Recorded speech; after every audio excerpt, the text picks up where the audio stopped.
ilaçlama yaptırdım, ölmüş durum. Bu sene havaların yağışlı gitmesinden dolayı armutlara normalde 10 günde, 12 günde, 13 günde bir ilaç atıyorduk. Ama tabii havaların çok yağışlı gitmesinden dolayı 3 günde, 4 günde ilaç atmaya başladık. Yani mecbur atıyoruz zaten. Atmasak kara leke, hastalık geliyor. Bundan dolayı da bu sefer maliyetlerimiz çok yukarıya çıkıyor. İhracata pek armut gidecek ama ne kadar seviyede gidecek onu da tabii bilemiyoruz. Çok kaliteli ürün mevcut değil bu sene. Sanırım ihracata gidecek mal da az olacak. Dolayısıyla bu malın birçoğu iç piyasaya yönlenecek.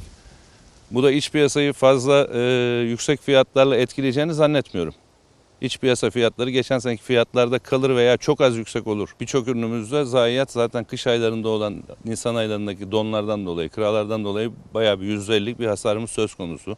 Zeytinde çiçek tutumuna geldi yağışlarımız. Zeytinde de büyük bir rekolte kaybı var.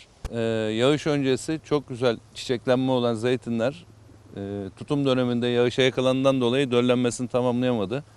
Ve bu yüzden görüyoruz bakın hiç tutan zeytin yok. Boş bahçeler. Şimdi biz var yılı yok yılı olarak biz değerlendirmiyoruz. Meyve bakıldığı zaman, zeytin de bakıldığı zaman var yılı yok yılı diye bir şey ben kabul etmiyorum. Her zaman olması gereken bir şey fakat hava şartlarından dolayı olduğunu düşünüyorum. Sen değil miydi?